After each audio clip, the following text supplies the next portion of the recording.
proceed sa inyo, Libra. So, kamusta kayo dyan, mga Libra natin, no? Let's see, ano yung mga ayaw ni person mo sa'yo, Libra, na lagi mong ginagawa, no? Let's see, ano yung mga ayaw ni person mo, Libra. Let's see, kuha tayo ng 3 cards for you, Libra. 3 cards for Libra. Let's see, mga ayaw ni person ni Libra.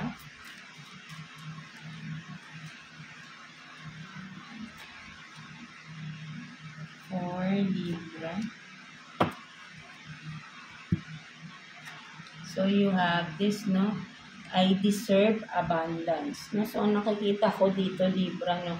Ayaw ni person mo yung parang may dinidemand ka, no?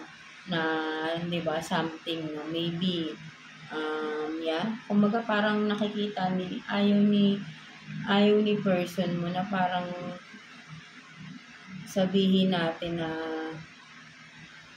ayaw ni person mo yung parang may magandang mangyayari sa'yo.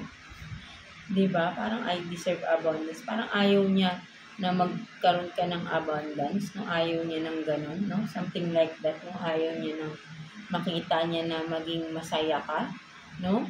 With may heart kasi dito. Ibig sabihin, masaya. No? Maybe ayaw ni person mo makitang masaya ka ba? Or masaya ka? Or yeah, something like that. No? Parang ayaw niya nakikita ko rito. No? Ayaw niya makitang masaya ka, na makuha mo yung dapat na makukuha mo. Something lang, parang may ganun, no? So, what else? So, dopamine, dopagon. So, ang nakikita ko rin dito ng mga Libra, no? Ayaw ni person mo sa'yo. Yung, siguro kung ano man ito, no? Parang may pinag-iisipan ka, no? Parang ayaw ni person mo na magdesisyon ka, no? Parang sinasabi ni person mo, huwag ka na magdesisyon. No? Kung ano man ito, right? Mga Libra natin, no? Ayaw ni person mo na magkaroon ka ng decision. Kung ano man ito, no? Ayaw niya.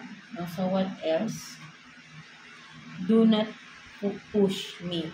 No? So, ang nakikita ko naman dito ng mga Libra, no? Ayaw ni person, parang ayaw ni person na, yun nga, no? Ma-push ka, no? Parang ayaw niya, no? Parang pipigilan niya talaga, no? Kung ano man itong mga gusto mong gawin or gagawin mo, no?